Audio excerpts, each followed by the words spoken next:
உங்களுக்கு ஸ்வீட் கொடுக்கவோ இல்ல உங்களை வீட்டுக்கு கூப்பிடுறதுக்கோ நான் வரல. உனக்கு அன்னிங்கிற முறையில கூட நான் வரல சௌந்தர்யா. என்னமோ தெரியல, யானை நான் பார்க்கணும்னு தோணுச்சு, அதனால தான் நான் வந்தேன். நீ பெர்மிஷன் கொடுத்தனா நான் அண்ணன் கிட்ட பேசுறேன், அப்படி இல்லைன்னா பேசாம போயிடுறேன். சௌந்தர்யா,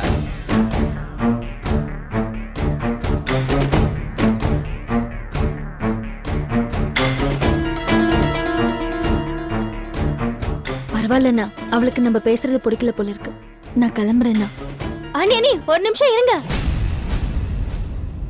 காஃபி குடிச்சிட்டு போங்க.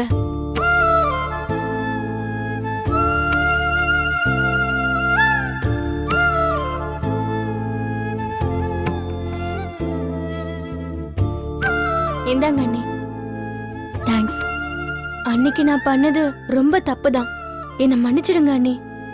உங்களோட மனச கஷ்டப்படுத்தணுங்கிறதுக்காக நான் அப்படி பேசல. தமயந்தி இங்க வந்தது எனக்கு சுத்தமா பிடிக்கல, அதனாலதான் நான் அப்படி பேசிட்டேன். அண்ணா, நான் உங்ககிட்ட தெரியாம தான் கேக்குறேன். தமயந்தி பிடிக்கலன்னு சொல்றீங்களே, இனிமே பிடிச்சாலும் பிடிக்கலனாலும் நம்மளால என்ன பண்ண முடியும்? அவ இப்போ கல்கியோட மனைவி, அந்த வீட்டு மருமக. அவ எப்படி இருந்தாலும் இனிமே அந்த வீட்டுல தானே இருந்தாகணும். அவ வாழறதெல்லாம் சரிம்மா, ஆனா அவ மத்தவங்கள நிம்மதியா வாழ விட மாட்டாளே. அவளை பத்தி தெரியாதவளா இருந்தா உனக்கு எடுத்து சொல்லலாம், எல்லாம் தெரிஞ்ச உனக்கு நான் என்னத்தமா சொல்றது? அவளை அங்க இருக்க வேண்டாம்னு சொல்லி அவளை அங்க இருந்து அனுப்ப முடியாதுன்னா, அப்படியே அவ போறதா இருந்தா கூட அவ கூட கல்கியும் தானே போகணும். பிரேம விட்டு பிரிஞ்சு கல்கி எப்படின்னா போவாரு? இப்படி நியாயமே இல்லாம பேசினா எப்படின்னா? நீங்க சொல்ற மாதிரி அவளை பத்தி எனக்கு எல்லாமே தெரியும். என்னை விட்டு தள்ளி இருக்கும் போதே என் கூட போட்டி போட்டு தோத்து போனவ இப்போ நான் சொல்றது கேட்டுக்கிட்டு எங்க வீட்லயே இருக்கா. இனிமே அவளால எதுவுமே பண்ண முடியாதுன்னா நீங்களும் தைரியமா இருங்க. சரிம்மா, இப்போ ஒரு புது பிரச்சனை உருவாயிருக்க. அந்த தாமோதரன் வந்துட்டு போனதானே, அத பத்தி நீங்க கவலைப்படாதீங்க, நான் பாத்துக்கிறேன். தமயந்தி அவருக்கு ரொம்ப வேண்டப்பட்டவளாச்சே அண்ணி. அதெல்லாம் அப்போ, இப்ப அவ எனக்கு வேண்டப்பட்டவ. தமயந்தியை வச்சு அந்த தாமோதரனை நான் விரட்டுவேன். இப்போ தாமோதரனை விட நம்ம கவனிக்க வேண்டியது அர்ச்சனாவை பத்தி தான். கவுன்சிலிங் வரைக்கும் அவங்க டைவர்ஸ் கேஸ் போயிருக்கு. எனக்கு இருக்கிற வேலைங்களை பத்தி உங்களுக்கே தெரியும். நீங்களாவது அவளை போய் பார்த்து பேசக்கூடாதானா? பேசுற மாதிரி அவ இருக்கா சக்தி? கொஞ்சம் கூட மரியாதை இல்லாம பேசுறா. அண்ணா, அதுக்காக அவளை அப்படியே விட்டுட முடியுமா? ஐயோ அண்ணி, அவ பேசும்போது நீங்க பக்கத்துல இருந்திருந்தீங்கன்னா இந்த மாதிரி எல்லாம் பேச மாட்டீங்க. அவளுக்கு யாருமே இல்லங்கிற மாதிரியே பேசிட்டு இருக்கா. எங்களை மட்டும் இல்ல, உங்களையும் அப்படிதான் பேசுறா. நாங்க போய் பேசிட்டு இருக்கும் போது ஒரு போன் கால் வந்தது, அப்படியே எங்களை விட்டுட்டு போயிட்டா. இப்படி இருந்தா என்ன அண்ணி பண்ண முடியும்? சரி, அதை நான் பாக்குறேன். ஏதாவது பண்ணி அவங்களை ஒண்ணு சேர்த்தே ஆகணும். அதை சீக்கிரமா பண்ணணும் சக்தி. இந்த விஷயம் தாமோதரனுக்கு தெரிஞ்சா அவர் சைடுல திலீப் இழுத்துருவாரு. குடும்பத்தை கலைக்கிறதுனா அவருக்கும் தமயந்திக்கும் கை வந்த கலையாச்சே. சரிண்ணா, நானும் பாக்குறேன். நீங்களும் அவர்கிட்ட கொஞ்சம் ஜாக்கிரதையா இருங்க. சரிங்க அண்ணி. அண்ணி, காஃபி ஆறிட்டு இருக்கு.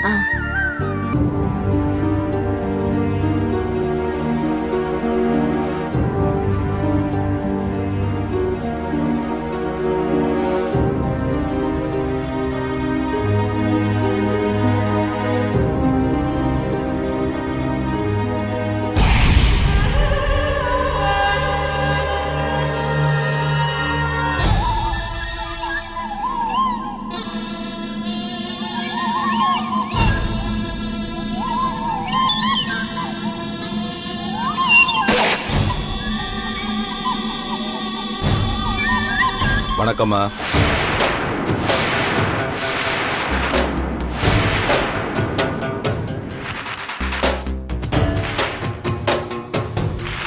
வாங்க. எப்படிமா இருக்கீங்க? அம்மால வேண்டாம், சும்மா தமயந்தினே கூப்பிடுங்க. இப்பெல்லாம் நீங்க குனிஞ்ச தலை நிமிராம நடக்கிறீங்க போல இருக்கு. என்ன சொல்றீங்க? உங்க office வாசல்லையே half an Howrah wait பண்ணிட்டு இருக்கேன். கார்ல இருந்து இறங்கின உடனேயே நீங்க பார்த்தா உங்க கண் பார்வையில படுற மாதிரியே நின்றுட்டு இருந்தேன். ஆனா நீங்க குனிஞ்சபடியே நடந்து போயிட்டீங்க. எனக்கு கோர்ட்ல ஒரு கேஸ் நடந்தது, அதை நினைச்சுக்கிட்டே வந்ததால உங்களை சரியா கவனிக்கல. சரி, நீங்க எப்படி இருக்கீங்க? நான் அப்படியே தான் இருக்கேன். ஆளும் மாறல, மனசும் மாறல. ஆனா இங்கதான் எல்லாமே மாறி போச்சே. சரி, ரேஷ்மி உள்ளதா இருக்காங்களா? தெரியாத மாதிரி கேக்குறீங்க. அவ வந்திருந்தா கோர்ட்லயே இருக்கிற உங்களுக்கு தெரிஞ்சிருக்குமே. பிரேம் வீட்டுக்கு போயிருந்த. சொன்னாங்க. போனதுக்கு அப்புறம் தான் தெரிஞ்சது நீங்களும் அந்த குடும்பத்தோட இணைஞ்சிட்டீங்களாமே. எதிர்பாராத ஒரு இன்சிடென்ட். கழுத்துல மாலை விழுந்ததா? விசாரிச்சு தெரிஞ்சுக்கிட்டேன். நீங்க கோயிலுக்கு போயிருந்தீங்களா? கல்கி தன்னுடைய பிறந்த நாளுக்காக கையில மாலையோடு கோயிலுக்கு வந்திருந்தானா? அவன் கொண்டு வந்திருந்த மாலை தவறி போய் உங்க கழுத்துல விழுந்துருச்சான். அந்த காலத்துல இது போல நிறைய கதைகள் சொல்லியிருக்காங்க. பட்டத்து யானை கையில மாலையோட வந்துச்சு, அங்க ஒரு சாதாரண பொண்ணு உட்கார்ந்து இருந்துச்சு, அந்த பொண்ணு கழுத்துல யானை மாலையை போட்டுச்சு, அந்த சாதாரண பொண்ணு பட்டத்து ராணி ஆயிடுச்சுன்னு. அதே மாதிரிதான் இங்கேயும் நடந்திருக்கு. ஆனா கதை மட்டும் மாறி இருக்கு. அங்க சாதாரண பொண்ணா இருந்தவ பட்டத்து ராணியா மாறினா, இங்க பட்டத்து ராணி போல இருந்த பொண்ணு சாதாரண பொண்ணாயிட்டா. உங்க படிப்புக்கும் அழகுக்கும் அந்தஸ்துக்கும் உங்களுக்கு ஈக்குவலா அதே படிப்பு உள்ள ஒரு வக்கீலையோ டாக்டரையோ மாப்பிள்ளைய பார்த்திருக்கலாம். அதை விட்டுட்டு போயும் போயும் ஒரு அடிமைக்கு கழுத்து நீட்டி இருக்கீங்களே. தாமோதரன், கோச்சுக்காதீங்க, நான் சொல்றது நிஜம். உங்க கழுத்துல தாலி கட்டத்துக்கு முன்னாடி ஏன் பொண்ணு கழுத்துல தாலி கட்டினமாவ? அவன் உடம்பு தான் வளர்ந்துருக்கே தவிர மனசு லெவல அவன் ஒரு கோழை. என் பொண்ணு சில தவறுகள்லாம் பண்ணா, அதை அவன் கூடவே இருந்து திருத்தி இருக்கணும். அதை விட்டுட்டு எங்கேயோ ஓடி போய் ஒளிஞ்சுக்கிட்டவன் அவன். ஓடி பழகினவன் அவன். உங்க கூட நிரந்தரமா இருப்பான்னு சொல்ல முடியாது. இல்ல, அப்படி இல்ல. அவர் என்னை விட்டு எங்கேயும் போக மாட்டாரு, போகவும் முடியாது. ஓ, அப்படி ஒரு நம்பிக்கையா? கழுத்துல மாலை விழுந்துச்சு, சரி. கல்யாணத்தை முடிவு பண்ணது யாரு? சக்தி தான். உங்க கழுத்துல மாலை விழுந்துச்சு, சரி. உங்களுக்கு கல்யாணம் பண்ணி வச்சாங்க, ஓகே. ஆனா அதே மாலை கோயிலுக்கு வந்திருந்த ஒரு சாதாரண பொண்ணு மேல விழுந்திருந்தா என்ன பண்ணிருப்பாங்க? சாரின்னு சொல்லி அந்த மாலையை திருப்பி வாங்கிட்டு போயிருப்பாங்கல்ல. இப்படித்தாங்க வாழ்க்கையில பல நேரங்கள்ல அது தப்புன்னு தெரிஞ்சும் அதை திரும்ப திரும்ப செஞ்சுக்கிட்டு இருப்போம். அங்க பள்ளம் இருக்குன்னு தெரியும், ஆனா போய் போய் விழுந்துகிட்டு இருப்போம். இதெல்லாம் சாதாரண விஷயம். ஒரு குடும்பத்துல ஆம்பளை தலைவனா இருந்தா பொம்பளை தலைவியா இருப்பா. ஆனா அந்த குடும்பத்தை பொறுத்த வரைக்கும் தலைவன் தலைவி எல்லாமே சக்தி தான். பிரேமே ஒரு டம்மி தான். அந்த டம்மிக்கும் தலைவிக்குமே கல்கி ஒரு அடிமை. நீங்க அடிமையோட பொண்டாட்டி. மாமா,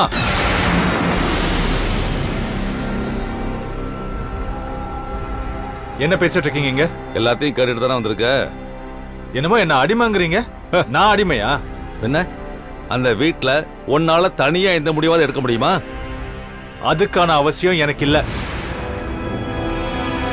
எனக்கு ஒரு வாழ்க்கை கிடைக்கணும், நான் நல்லா இருக்கணும்னு எல்லாரும் நினைக்கிறாங்க. அப்படி இருக்கும்போது அவங்க சொல்றத கேட்டுட்டு போறதுல தப்பே இல்லையே. இன்னொரு விஷயம், உங்களை மாதிரி ஆளுங்களுக்கும் உங்க பொண்ணு மாதிரி இருக்கிறவங்களுக்கும் அடிமையா இருந்தாதான் கேவலம். பிரேம் மாதிரி ஒரு அண்ணனுக்கும் சக்தி மாதிரி ஒரு அண்ணிக்கும் அடிமையா இருக்கிறது கௌரவம். பாத்தியா, அடிமையா இருக்கிறதே கௌரவமா இவனுக்கு. பெரிய ராமன் தம்பி பரதன் நினைப்பு மனசுல இருக்கு. நிச்சயமா. ஆனா உங்க அண்ணன் ராமன் இல்லையடா. என் பொண்ணு விஷயத்துல அவன் ஒரு கிரிமினல் தானே. மிஸ்டர் தாமோதரன், வேண்டாம். இங்க பாருங்க, இது என்னோட ஆபீஸ். குடும்ப பிரச்சனையை பத்தி பேசுற இடம் இது இல்ல. இப்ப எனக்கு நிறைய வேலை இருக்கு. உங்ககிட்ட பேசுறதுக்கான நேரமும் இது இல்ல. ப்ளீஸ் நீங்க கிளம்புங்க. தேங்க்யூ. நான் அப்புறம் வந்து பார்க்குறேன் உங்களை.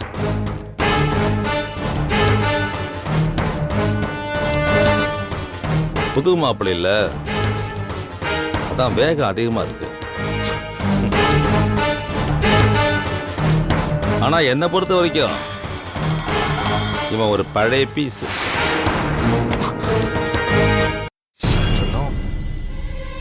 தமேந்தி கிளம்பலாமா? ம். ஆ ஓகே. ஆ ஆ okay sir. Okay sir. Pending around எழுதிட்டேன் சார். ஆ ஓகே சார். 20ங்களா சார்? ஆ சரிங்க சார். இங்க 22ன்னு இருக்கே சார். நோட் பண்ணிட்டேன் சார். இப்பவே நான் மெயில் பண்ணிடுறேன் சார். ஆ ஓகே சார். ஆ சரி சார். அப்படியா? ஆ அவர்கிட்டயும் நான் சொல்லிடுறேன் sir.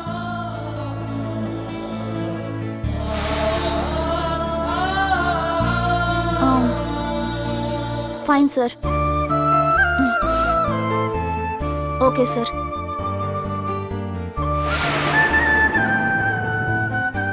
Okay sir. Fine sir. ஆ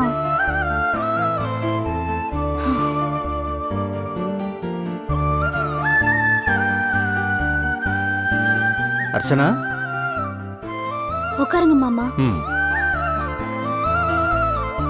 ஏம்மா மாத்திரை சாப்பிட கூட நேரம் இல்லாம இப்படி இருக்கியே?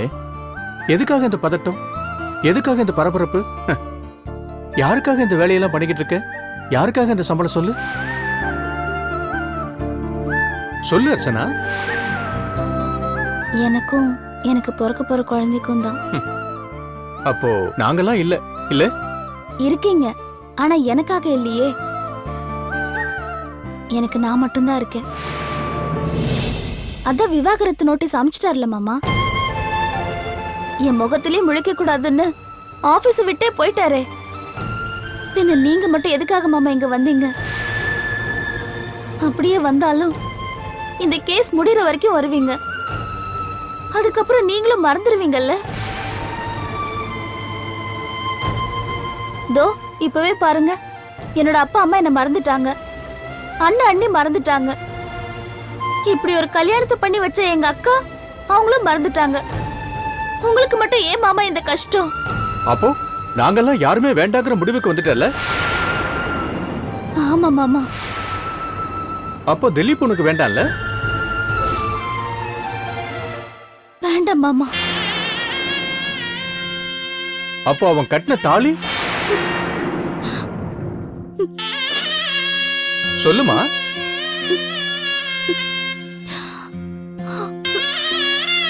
சொல்லுமா, சொல்லு அர்ச்சனா.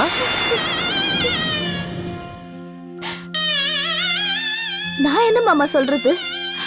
டைவர்ஸ் ஆயிடுச்சுன்னா அதுவும் தானா போயிட போகுது. அப்போ அவன் சம்பந்தப்பட்ட எதுவுமே வேண்டாம்ல?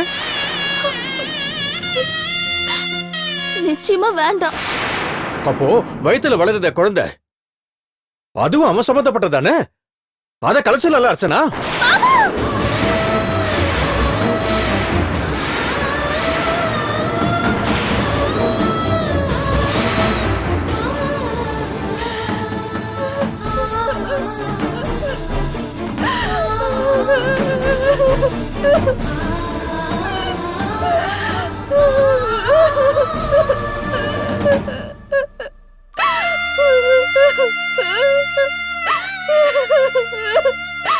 மாமா, என்ன வார்த்தை சொல்லிட்டீங்க மாமா.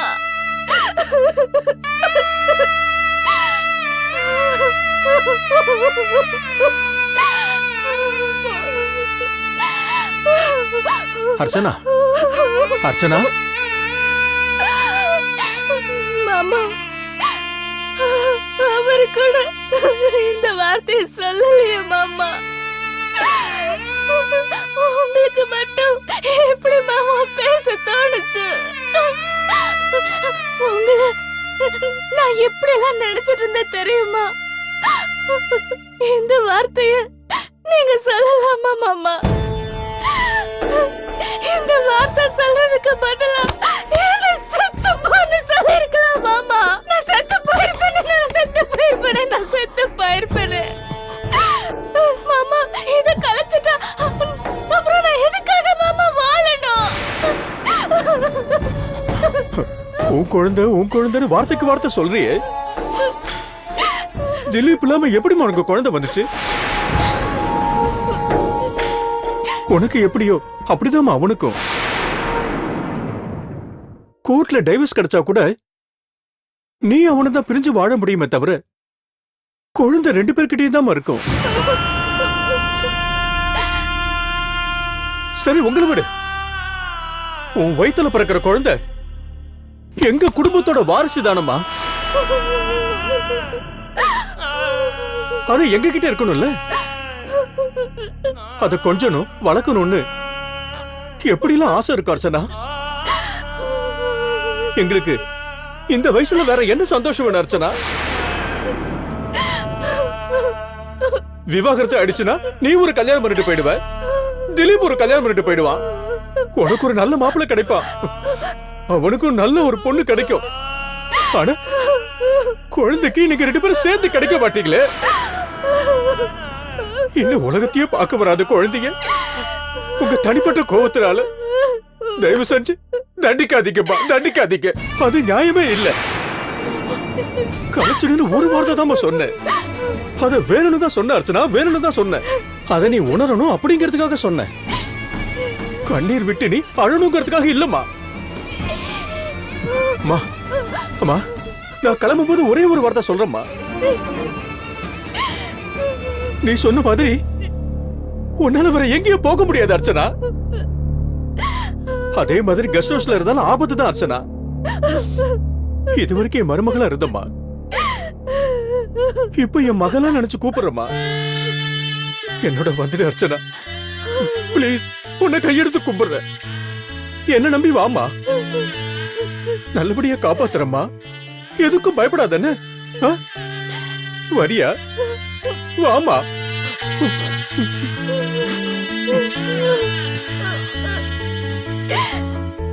சரிம்மா, நல்ல முடிவா யோசிச்சு சொல்லுமா. நீ எந்த முடிவு எடுமா, ஆனா கடைசியா நீ எங்க வீட்டுக்கு தான் வரணும். அதான் என்னோட ஆசைமா.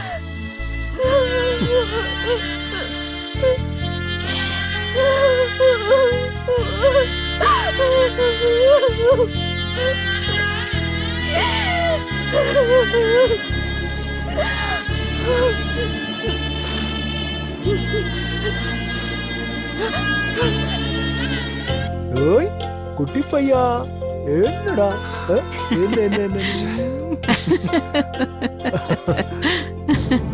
என்னடா?